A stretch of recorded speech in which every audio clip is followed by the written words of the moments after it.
Oh no, I thought to myself, I think I'm coming off.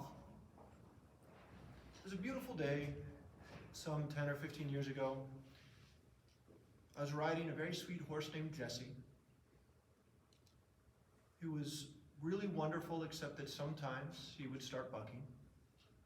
And that's what had happened a moment ago. We rode out into the field. It was very pleasant. It was lovely. We went a little bit faster. And I remembered too late that it was when we speed up, is when he tends to buck. I've had that moment in bouts. Oh no! I think I'm going to lose. And it does not feel great. For the fencers among us here, any of you had that moment? You're in a bout, you're staring down the barrel of maybe you're down 14 to something, maybe it's earlier on. It's just like 8-3, and you have that, I think I'm going to lose this one feeling. Ever had that happen? Sometimes it's a sinking, sometimes it's a freezing. It's never pleasant though. In my past as a fencer, I've been very lucky. I've had a lot of success. I got my first national medal when I was 14 years old at this very tournament in Austin, Texas, 2003. Over time, I won national championships, made the cadet national team, the junior national team. I won nationals 3 times in total.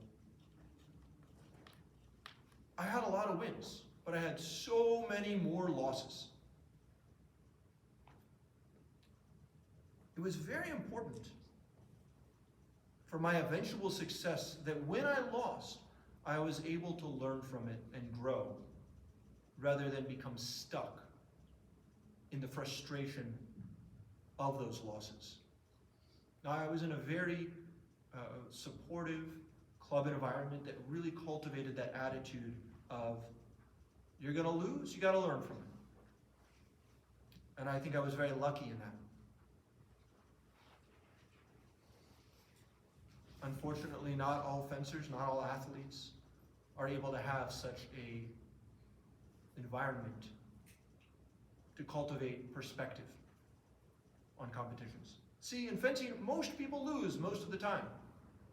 And everybody who wins has lost a whole lot first. And they're going to lose a whole lot more unless they quit right after winning, which you can do. But then your career is over.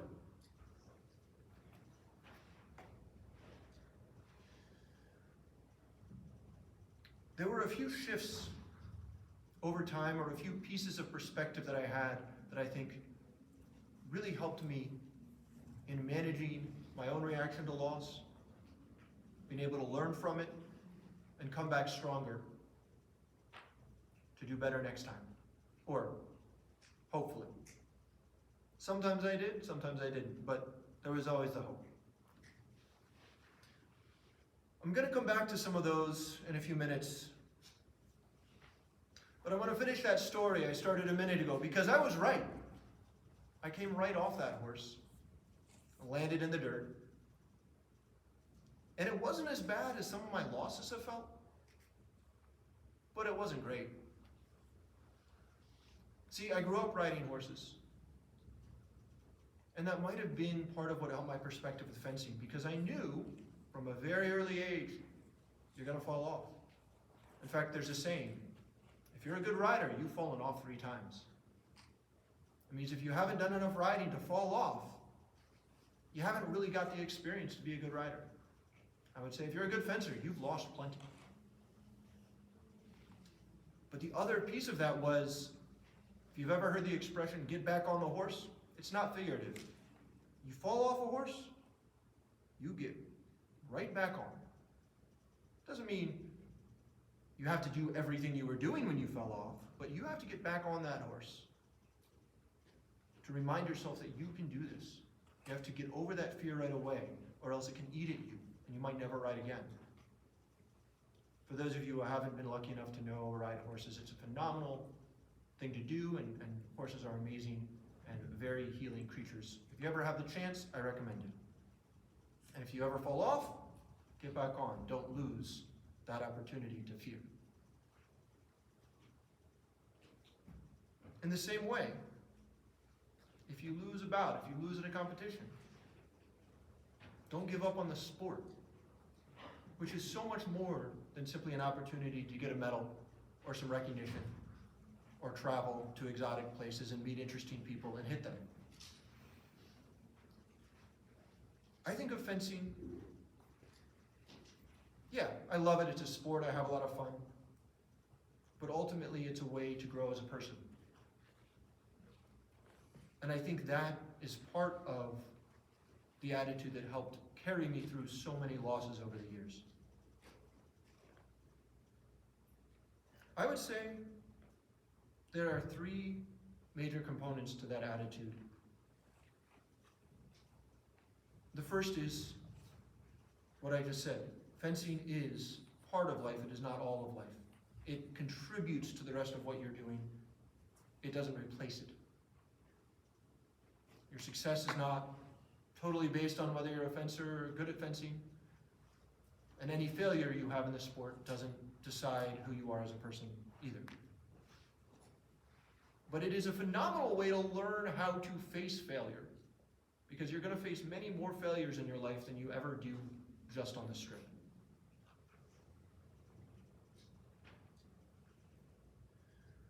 The second part of the attitude, I would suggest, is truly understanding losing is a part of fencing. In every bout, there's a winner and there's a loser. We have it set up this way on purpose. We have it timed. You can't have a tie because time runs out. We all know this. So 50% chance, statistically, if you get on the strip, you're going to lose. Much higher than that, at some point in the day, you're going to lose at a big competition. Let's say 400 people, which we had this week. 399 people lost that day. Actually, 404. There was 405 total competitors. The third piece of this attitude that I think is important is having skills in place to handle the difficult emotions that come with losing. Who's ever had that surge? So maybe you have the feeling during the bout, I think I'm going to lose this. Maybe you don't have that feeling, but at the end of the bout, it's 15 to something with the other guy, the other fencer, the other person. And it just feels so awful. Who's had that surge of emotions, that drop, that intensity? Who's felt that?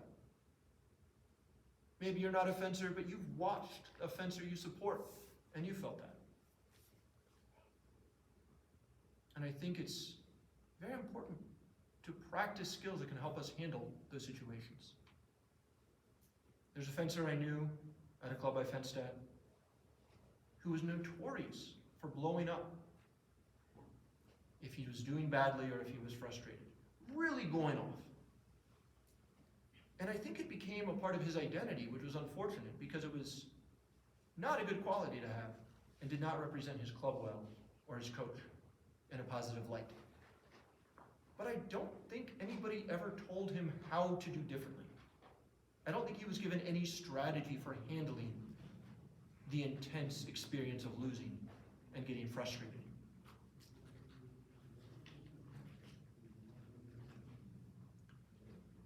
In a minute, I'm going to go into some of the skills and techniques I think are valuable, both for handling loss and for regulating the strong emotions that come up in many other places in fencing. Maybe you get ahead after struggling to come back.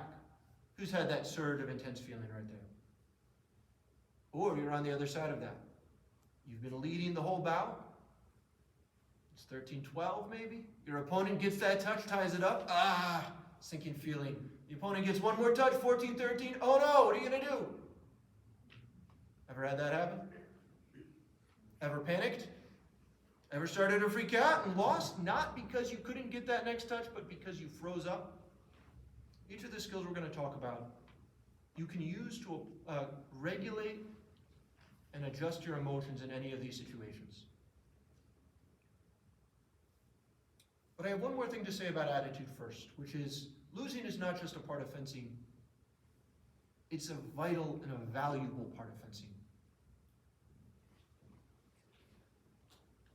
I had one client's mother ask me recently, mother of a Y10 fencer, should we even take our son to Y12 competition next year if he's just going to lose? What would be the point? And I said, absolutely take him. Take him so he can lose. That's an important part of the sport, and it's an important part of learning how to move forward through adversity that you can get from this sport. Anybody here felt like you were faced with a challenge in some other part of life, and because of your training, because of your experience as a competitor, you were able to rise to that challenge? Yeah, I see a few hands. I also see some people who are maybe a little bit younger right now, but in a few years, you'll probably raise your hand to that question.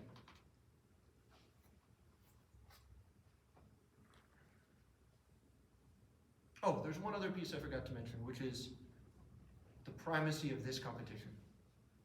Who's ever felt like the competition they were at that day, conceivably even the competition you were at today, is the most important, and you have to do well at this specific one? Who's had that feeling? Who has ever then quit and never gone on to fence another competition after that? Doesn't count if it was today, unless you've already quit fencing. Most likely, this competition is one in a series of many. At the beginning of this season, I made a shift. I had been seeing my competitions as each individually important. Sure, they might be. And I shifted to step back and say, no, this is one of many. I'm going to approach it basing my focus on my preparation and my experience of the tournament, not getting some particular result. Well, it kind of didn't work. I accidentally got a very good result, the best I had in 10 years. Got top 4 at the Div 1 in the beginning of October, or in the middle of October last year.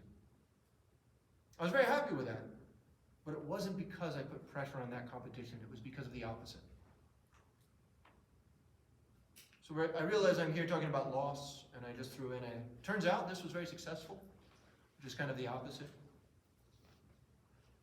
But part of the reason why we deal with the losses and why we want to be comfortable dealing with the losses, so we don't have so much fear going in, and we give ourselves permission then to win. Okay, I'm going to go in now to some of the practical exercises that I feel are essential. I think mental training is very important, I always have, but for a long time, I had no way of knowing what to do. How do I improve my mental game? How do I regulate my emotions? How do I improve my focus? And so when I became a mental coach, it was very important to me to offer actionable things. I'm not simply going to sit here and tell you how your attitude has to be good, and you should go in knowing loss is part of it. I'm going to start with my favorite exercise, possibly, of all. It's a mindfulness exercise called 3-minute mindfulness, and I'm going to invite you all to do it here with me right now. Well, in just a minute. First, I'm going to define mindfulness. What I mean by that is non-judgmental awareness of the present moment. You're not thinking about the past or the future. You're not noticing what's happening, but upset about it or overjoyed. You're simply observing, noticing whatever is happening, emotionally stepping back from it. And if what you notice is, oh, I have a lot of emotions. I'm judging this. I'm very upset. I'm very happy. You step back from that. Let yourself be happy, but notice it. For this exercise, we're going to spend, as I said, 3 minutes noticing. The first minute, noticing your thoughts. The second minute, noticing your breath. And the third minute, noticing the physical sensations in your body.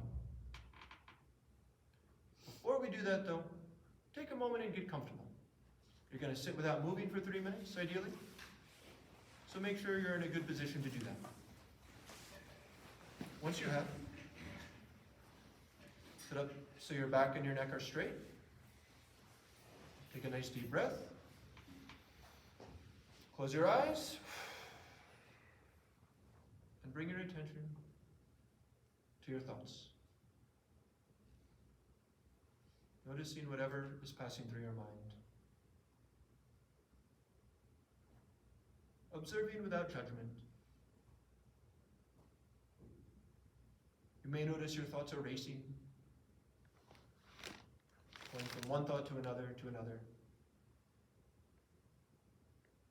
or coming back to the same one again and again. You may find your thoughts are moving slowly.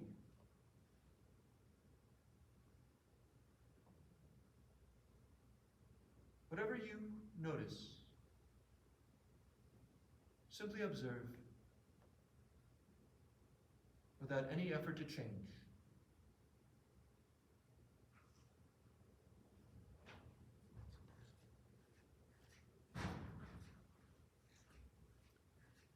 And now move your attention to your breath. Noticing each breath as it comes in, as it goes out.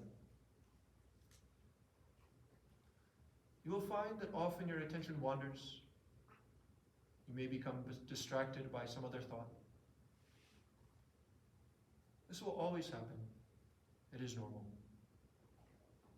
Each time, redirect your attention back to the breath.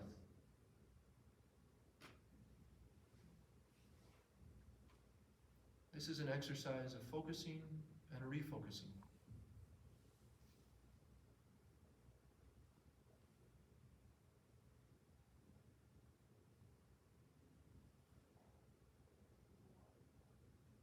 When your mind wanders, don't become frustrated. Simply return your attention back to your breath each time.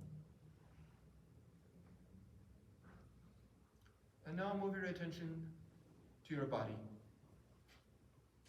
and whatever physical sensations you may be experiencing in this moment.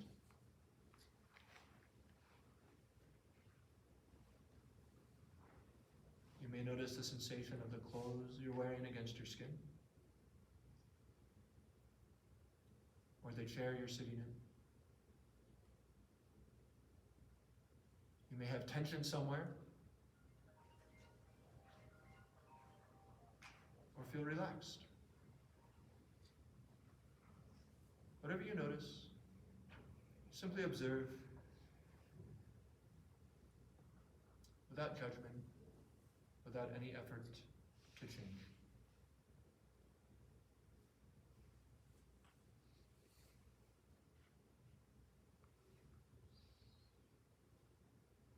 And with another deep breath,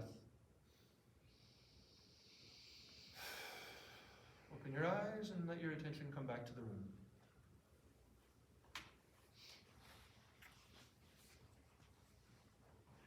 What was it like doing that?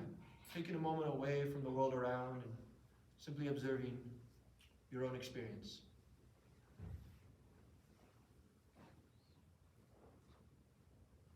Yeah? It was pretty calming. Calming. Wonderful. Yeah? It allows you to block out other distractions inside of it. You found it blocked out other distractions, other things you were thinking about. Absolutely. I have that experience too. Yeah? I'd say like I felt really in tune with myself at that time.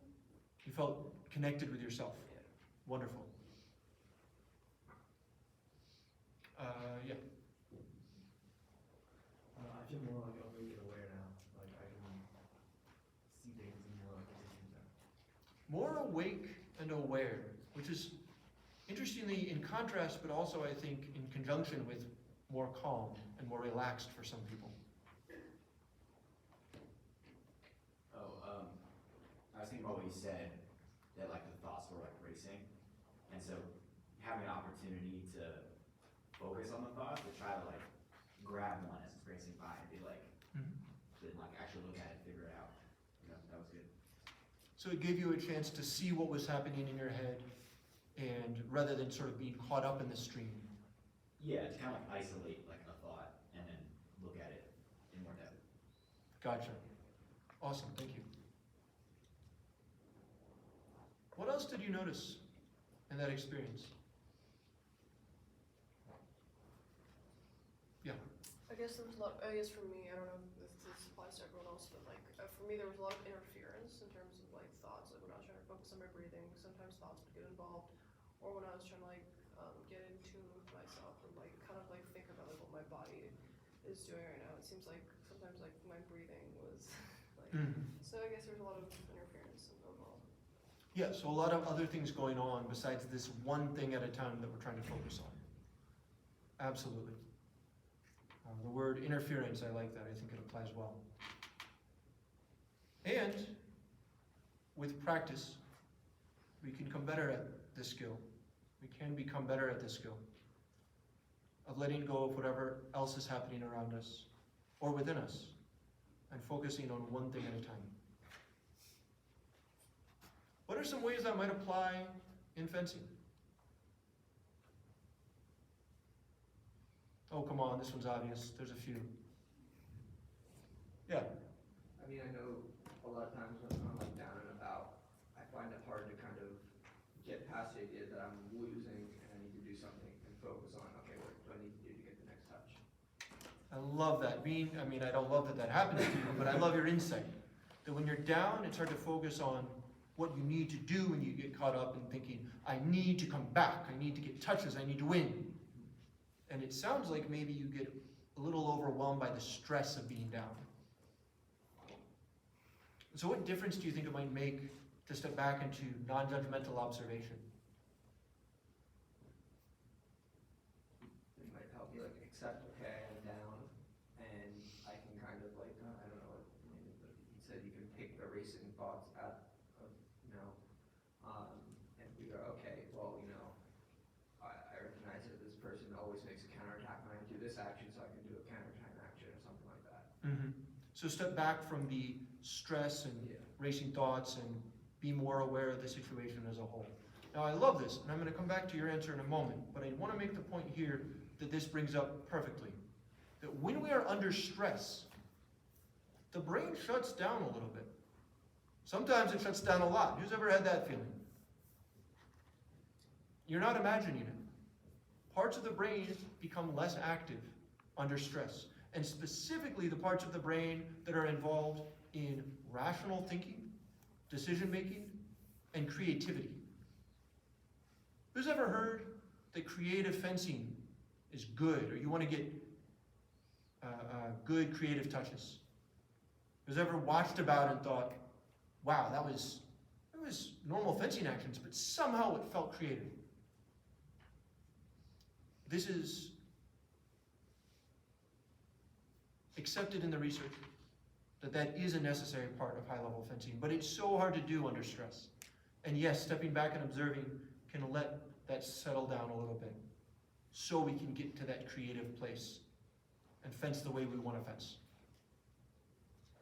So, maybe I could like just focus on the next win, which is the overall score. I can be overwhelmed by the entire like bout or anything. Just focus on the next point, trying to get that point. So by practicing focusing on one thing and letting go of everything else, that might help you focus only on one touch at a time and let go of the entire bout. Yes. Who's ever been caught up too much in the final score of the bout or the overall score, and that was distracting? Or worse, who they were going to fence next? That always seemed like a huge pitfall to me, and I tried to avoid even knowing who I was going to fence next. Even who I was going to fence in 5 minutes until I heard my name called. Not always with success, but I like that I always tried. So we see here this skill, practicing mindfulness. Research shows us it's highly correlated with elite performance. But we also see some ways it can help in any kind of bout situation, and especially when our emotions become high or when we had a loss that's very disappointing.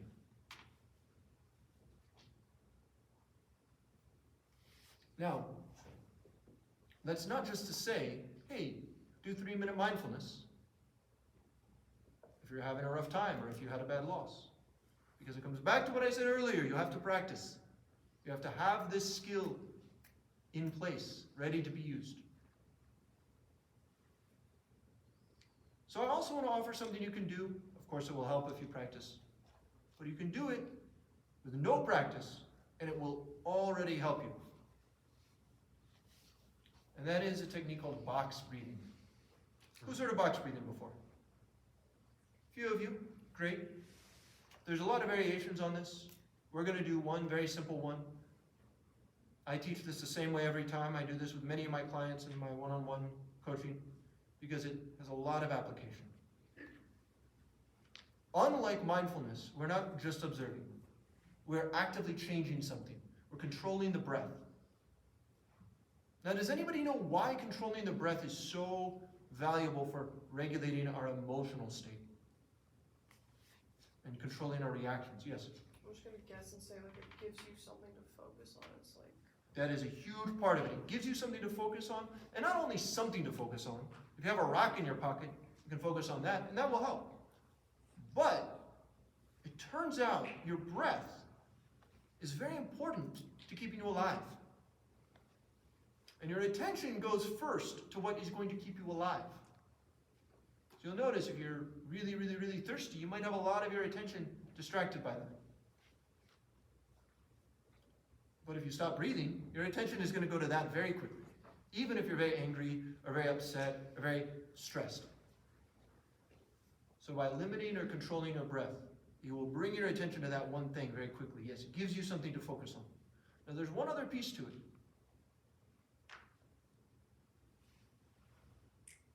Any other guesses what that might be? So, what happens if you get agitated? What happens to your breath?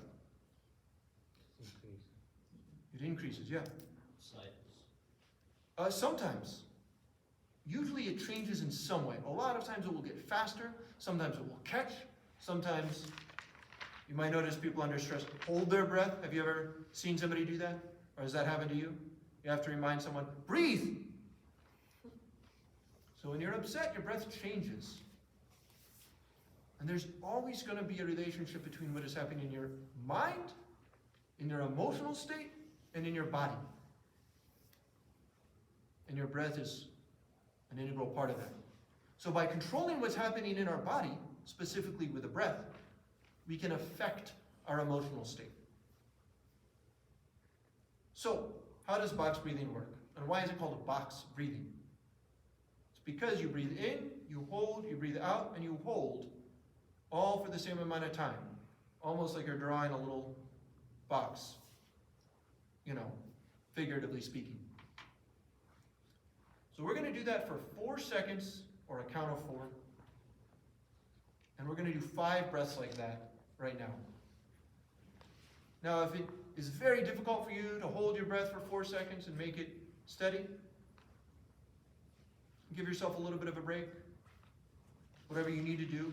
If it's easy for you to do that, then when you practice this on your end, you can make it a little bit longer. But most importantly is just to follow some kind of a pattern like that. Now there's one other piece to it. When you hold your breath, because remember I said it will be in, and then you hold, out, and then hold. When you hold your breath, you don't stop up your throat, so you can't breathe. I don't know a better way to describe this, but if you just hold for me, if I just hold my breath, I kind of stop my throat, so I can't breathe in or out. You leave your throat open, so the air can still flow, but you use your diaphragm just to stop. So you're practicing control of that muscle, which is a huge part of emotional control. Also singing. If you're a singer, this is a good exercise as well.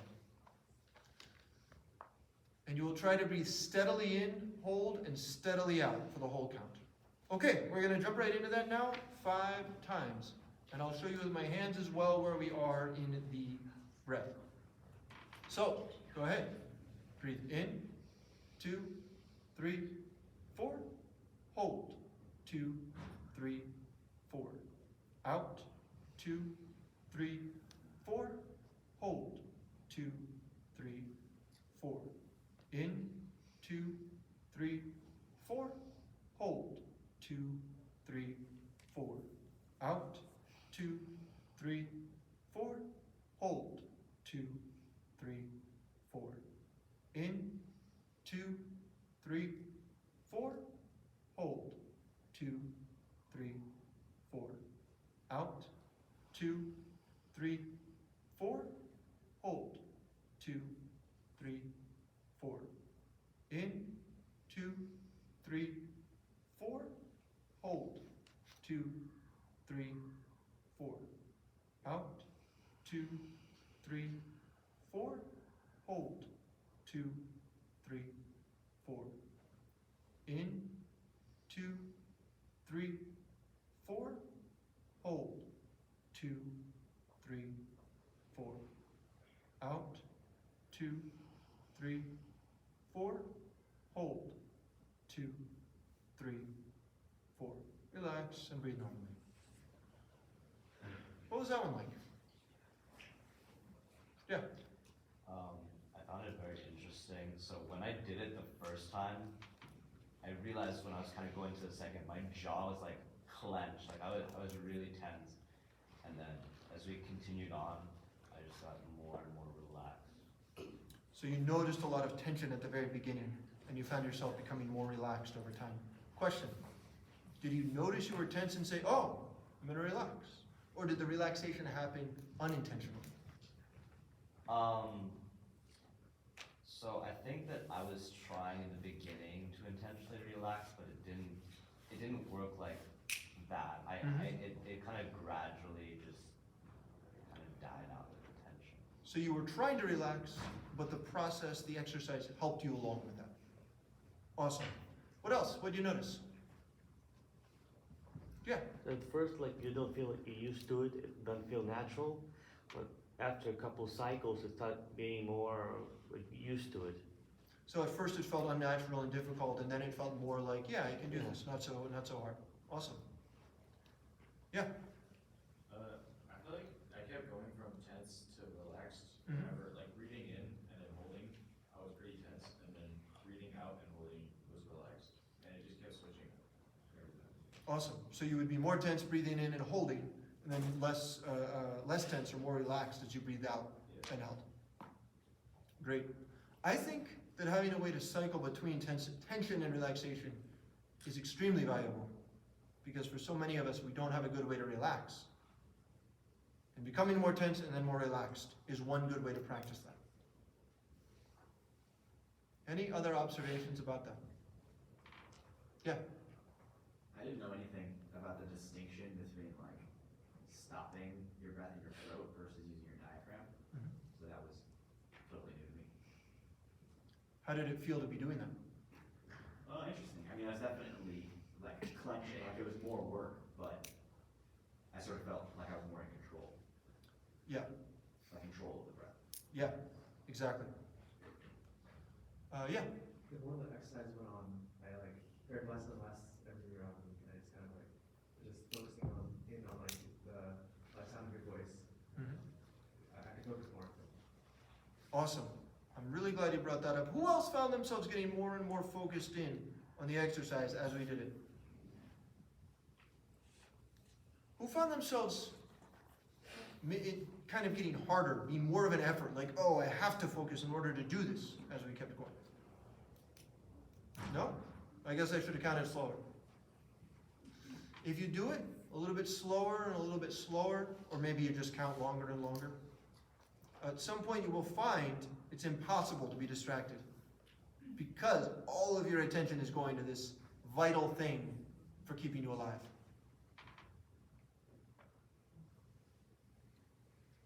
Any ideas of when this might be useful in fencing? Yeah. I guess like before, like the competition, before your warm up even, just, or even like before you just sit up and start fencing, just taking some time breathing like that. Yeah, taking some time to do a few box breaths at the beginning of the day to kind of start off on a level mindset. Yeah, I completely agree. After you like lost a pull bounce or something, to like keep yourself back on track. Yes, when something came up to throw you off, letting it go, sweeping it away, and refocusing in. Absolutely. Yes. Like in a GE in between periods, like during the break? Yes, I like this one as well. I like it a lot. In the 1 minute break during a DE, especially if you've been going really hard and your heart's racing and you're under a lot of stress. This can be a way to bring that down a little bit faster than just waiting through the minute. We had another hand over here. Oh, he said what I was gonna say. Oh, all right then. Stealing the thunder, I like it. Yeah, I have a question for later, but I guess I do like my own method of relaxation after like my pool bounce. But then sometimes I feel like I may be too relaxed and then I don't move my legs enough in the actual bout, and I'm like stuck with some decisions in my DE, and I'm stuck. So how do I find a balance? Yeah, one answer is experience, right? You experiment, you try things out, you see, and you learn how to regulate down a little bit. But the other is, you need to have some ways, I think, to regulate up as well. So for me, sometimes that's running around, that's sprinting around the gym even, going up and down the strip a few times, doing some footwork. But this is such a perfect segue. We're gonna throw in a bonus breathing exercise here that I like, and we're gonna all do it together, whoever wants to. Anybody heard of Wim Hof or Wim Hof? Oh, amazing. Okay, we got one ice bath aficionado over there. Wim Hof is a guy, a Dutch guy who takes a lot of ice baths and does a lot of breathing exercises. And this one is similar to what some of the breathing that he does and he teaches. I call it activation breathing, and it's like this. Like taking a deep breath, but fast. So it's in, and then you push out, like you're trying to blow out the candles on a birthday cake. We're gonna do that 10 times. On breath number 10, you hold for 3 to 5 seconds. Okay? Everybody ready to get lightheaded as a group? Okay. No. Go.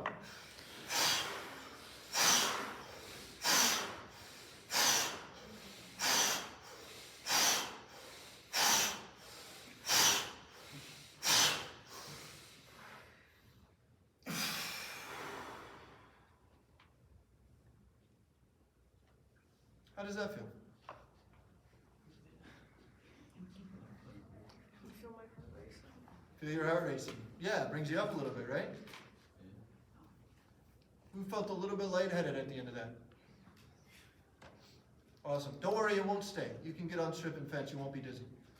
But there is that moment of, whoa. That's why you only hold your breath for 3 to 5 seconds, not 10. It'll get worse if you hold for longer. Does that give you a little bit of a sense of what you can do to bring yourself up if you're not quite there? For sure. Yeah. Awesome. And frankly, that can be something you can use if you're overwhelmed by emotion after losing a bout, after getting knocked out of the tournament. Now my focus for this talk today, I intended to be handling loss, especially as we're getting into a few more of the youth events during this part of the tournament, and a lot of kids who are a little bit younger haven't yet developed the capacity to handle more difficult or frustrating losses. But, as I've talked about, each of these exercises has a great application throughout many aspects of fencing. There's one more thing though that I want to mention as a way to handle a loss, or just a difficult pull bout, any moment when you feel kind of overwhelmed and you want to make sure you don't get blackhearted. Any other guesses on a very simple way to handle that situation? To not make a scene? It's pretty simple. You leave. Go out of the venue. Throw a tantrum somewhere else if you want, where the referees aren't around. Go punch a concrete wall instead of instead of the box, or a plaster wall, or a referee or your opponent. If you punch a wall, do it with your back hand. I have known fencers who went and got frustrated and punched a wall with their front hand and then couldn't fence for weeks.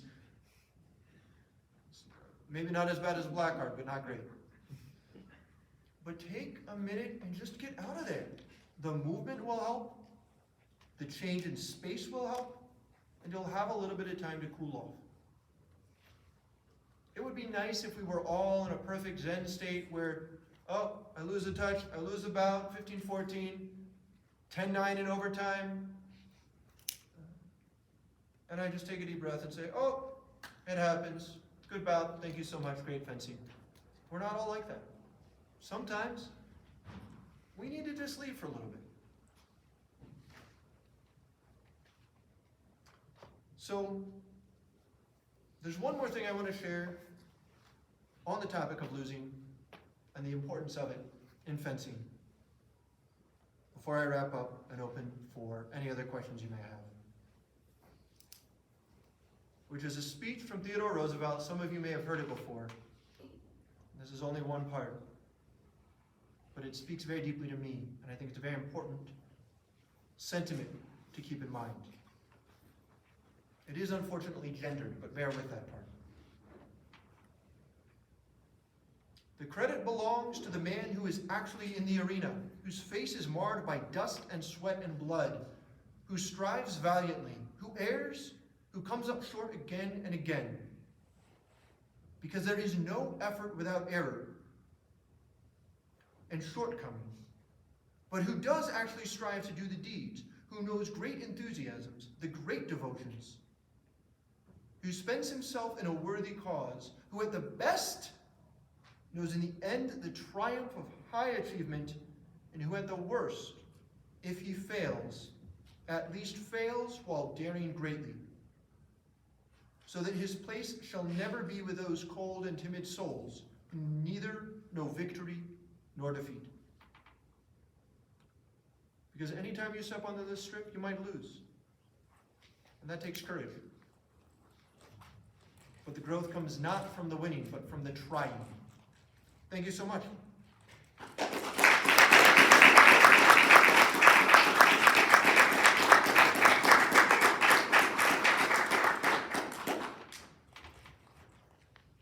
Any other questions? Oh, just Yes, like- I realize I was a tiny bit premature. There's one other thing I want to mention before I take questions, which is the part where I also do one-on-one coaching, and I have a handout for you, which is just how to handle and learn from loss worksheet. So I do offer one-on-one coaching over Zoom. These are obviously quotes from people who I've worked with. Talk to me afterwards, come get a flyer.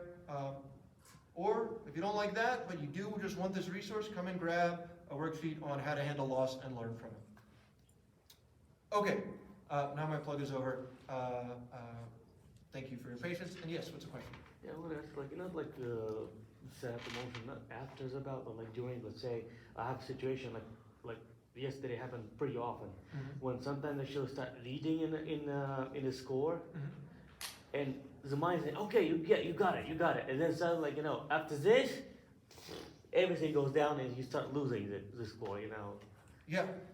So I'm going to go back to what a gentleman said over there earlier, which was, in those moments where you get ahead and you think, okay, great, I got it, and then you lose focus, you lose your lead, everything starts going poorly. This is getting caught up in the outcome. And it's important to refocus back on, what do I need to do right now? How do I get this touch? How do I even make this preparation? For me personally, that is, I do a lot of footwork. I usually fence very badly if I'm not moving. And I usually fence well if I'm moving a lot. So I don't focus on all the extraneous things. I focus on moving a lot. And that helps me to stay really centered on what I need to be doing. Doesn't always work in the team event. I didn't do that quite enough, and I started rushing and I lost, but nothing's perfect. Does that help answer your question? pretty much. Awesome. Yeah. One thing that I struggle with is actually like awareness in between touches of like what is actually happening, like why did I lose that touch? And a lot of times I'll find that I've already lost the bout by the time my brain kind of catches up. Yeah. Do you have any thoughts on like the best figure out what's going on in those moments in between touches rather than Sort of. only figuring it out later. Yeah, sort of. Anybody here a referee? Took the exam. Okay, well, don't listen to this part, and don't blame me. Don't get on guard. You do not go back to the line. You do not show that you're ready to fence until you have an idea of what to do next, until you feel balanced and stable and calm. This is a big thing I emphasize. This is a central point of the in-person clinics that I run. I also run clinics at whatever club wants to host them. And it's something I work with with my one-on-one clients. If you need a moment between touches, you take that moment. What can you say to the referee in those moments? How do you get a moment? Yeah, Right time I shoe. yeah, tie your shoe. What else? In my eye. Something in my eye. Oh, yeah, that's a good one. I like that. Yeah, Here's my face. hairs in your doesn't work for me. Hairs on my face works, but you know. It's a haircut in the face, you have to fix it. Yeah. Anything about wiping your face is great because it takes a moment to take your mask off. You gotta wipe your face at least 3 times, right? It's never just like whoosh, done. Wipe. You gotta put your mask on. Yeah, this is great. Yeah. Ask about the touch. Like, ask Does not work in epee. I tried it. Could you tell me what the act? Touch right. Like, sir, touch right. I messed myself up with that one because I got too focused on the touch. But in the other weapons, yes. Yes, you can do that. What else? Yeah. Like I need a moment to breathe. I think most refs are pretty lenient with that. Most, but less guaranteed because there's nothing in the rules that says you get a moment to breathe. But there is something that says your blade can only be bent X amount. So if you say, I need to straighten my blade, that's like more of a like, you have to. But you can say that and see what they say. Yep. I just want to say what you said, the straighten the blade. Yeah, straighten the blade. Phenomenal one. Yeah. You can switch weapons if you have extras. Yes, usually you can switch weapons. Occasionally they won't let you unless there's something wrong with a weapon, which is technically the rule. I won't let you unless I'm a referee as well for my sins. Unless you tell me there's something wrong with your current weapon, I won't let you switch, but you just have to tell me something is wrong. Right, figure something out. I'm not confident it's going off, okay. Try hitting more, but sure, you can switch. You have something? Oh, I was gonna say, I was tying my shoe the other day just to like break momentum. Mhm. The referee, while I was doing, was like, okay guy, come on, get on guard. Mhm. Very, very important point. When do you have to get on guard? I'm sorry? The referee says to. No. When you want to. You do not have to get on guard when the referee says to. When you want to is kind of works. There is something else the referee says that means you have to get on guard. Yes? Ready? No. Yes? Somebody said it. Somebody whispered it. Say it loud.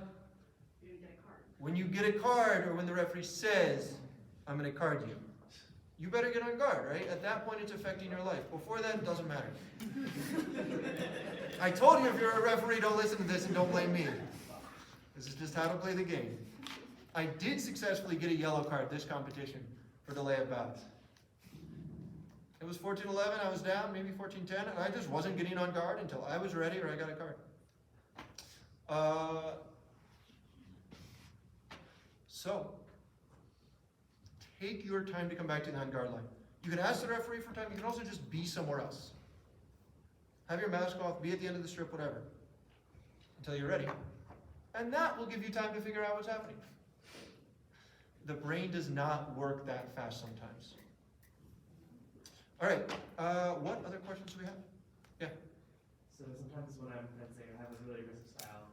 So before the bout, I just get a lot of adrenaline in, then I kind of like black out and like step off the strip, don't know if I won or lost. But I just like communicate everything, not really able to like take a moment and process everything. Yeah. What I did wrong, who the opponent did right, Yeah. etc. So do you have any tips for that? Because Well, currently, I don't know if that's something that you like and want to get better at doing that, or you want to change the way you approach bouts as a whole. I want to change it because I want to be able to see, I want to be able to like learn from what I did wrong and use it later. I agree, I like this idea. Number one is practice these skills that will help you with that when you are not under stress. Who's ever done that? Practice a skill when it was easy so you could do it when it was hard. Who's ever done that? If you've ever fenced or taken a lesson or done a class, you practiced that. If you've ever learned a musical instrument, you've done that. You cannot wait to use the skill until the moment when it's needed. It would be like me trying to compose the speech I was going to make here as I was trying to give it, right? It doesn't work. So practice whatever skills you want to try beforehand, and then use them when you're under a little bit of stress. Use them in a really intense bout in practice, or use them in every bout in practice until you get to a really intense one. Then use them at a local competition. Then use them at a regional, and by this you will step your way into being able to use them under these high pressure situations.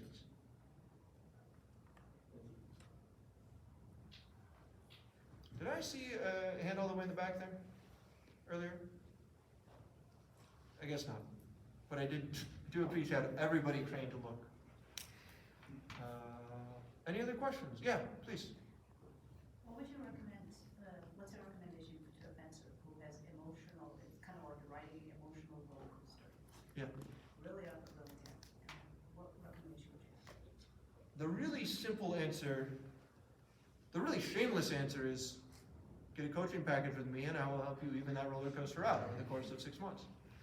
But the simple answer is try to make the highs lower and the lows higher, using these techniques we just practiced today.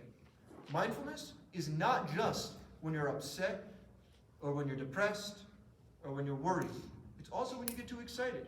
Oh yeah, okay, I'm winning. I'm up 10-5, great. Bounce. It's actually not over. Not until you sign the score sheet. So when you have these moments, if it's not you, then this would be my recommendation to that fencer. When there are those highs, try to let some of that go. When there are the lows, try to let that go as well. And find a way back to the center. Now there's one other principle in mental training I want to mention, which is a lot of this stuff is cumulative. If I go into a competition and I'm relaxed, and I fence about and it's really intense, and then I stop and relax, then I'm going to be more stressed, but it's going to come down. And then I fence another bout, I go up, and then I come down a little bit. Then by the time I get to my 5th DE, where I would be all the way up here, I'm only here, and I can bring myself down a little bit each touch, right? And stay more even. If I come in stressed, I'm already starting off at this point, each bout I get more stressed, and I don't calm down, it just takes me completely out of my capacity to handle the emotions that are there. Yeah? What do you think about like screaming after like a touch? Is that like a good, like a bad thing? Thank you very much. Absolutely. Thanks so much for coming. I don't think about screaming a lot, but I do it. That's one of those things I would say. Just if it feels good for you, if it works for you, yeah, do it. There's a lot of intensity there. Sometimes it needs to be released. It's like I want to ask, not to confuse stress and agility. Not to confuse stress and agility. Yeah. Is there a question there about? Well, it's like, when you say when you say you go in different GEs and stuff like that, when you say your stress go up and then down, but do they correlate to each other? Like agility versus stress that you have? I'm not 100% sure I understand the question, but I will say as your stress gets higher and higher, especially as it goes past your capacity to manage it, this will lead to tension in the body, right? Who's ever gotten stressed and tense? Absolutely. And this decreases your ability to move, to react, to be fluid. And so yes, there is some level of connection between your ability to be agile on this trip and how stressed you are. Negative correlation, I should say. So you need a little bit of stress in order to fence, or else you're asleep. Okay, let's say, do we have 2 more questions, maybe? Yeah? What would you say, advice to parents, kind of parent role? You know the skills we just went over about managing stress? For real though, being a parent, being a coach, being somebody who's not fencing but very invested is incredibly stressful at times. So the number one thing I would say is use and practice these same skills. And part of that is because it will help you feel better. And part of that is because then you will not be emoting anxiety at your fencer. Okay, good job. Don't worry about the loss. It's all right. Isn't going to help as much as, hey, you know, it's great. It's okay.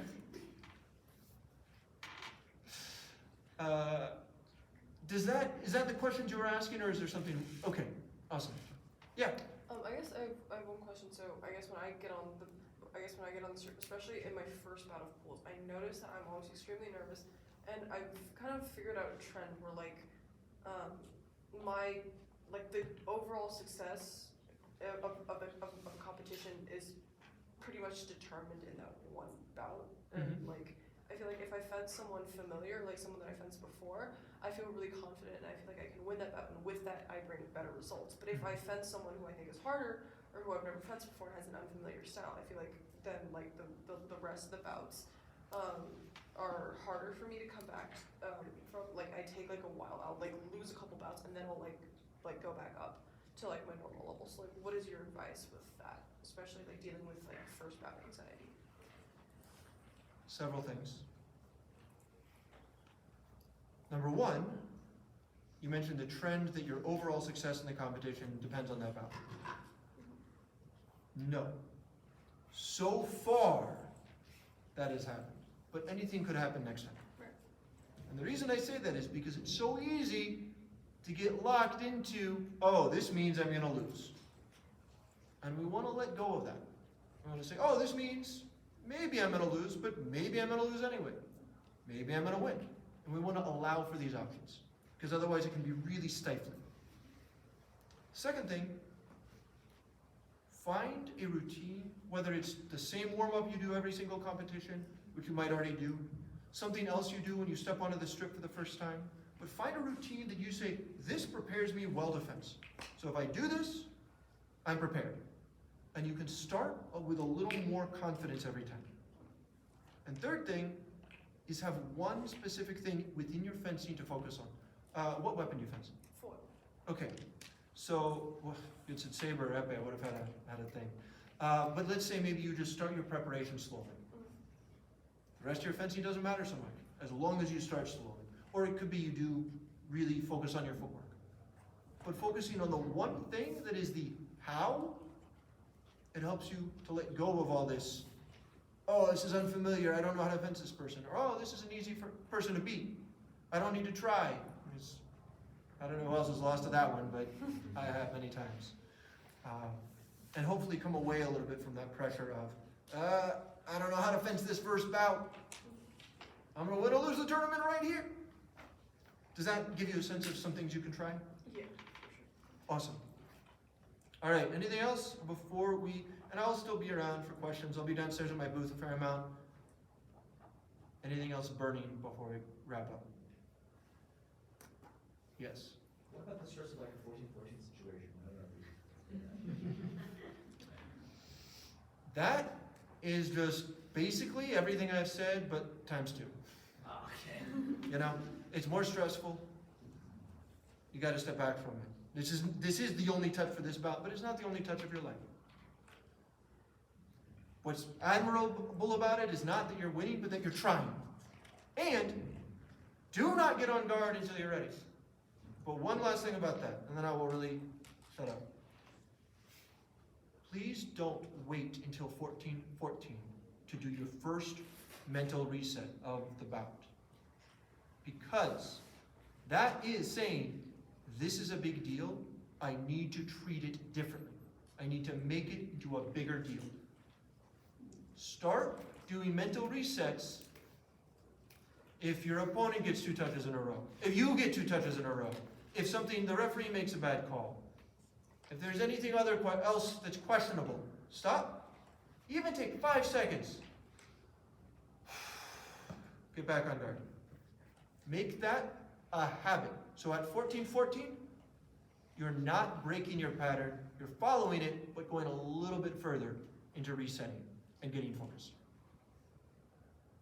Okay, on that note, thank you so much for coming. I'm done.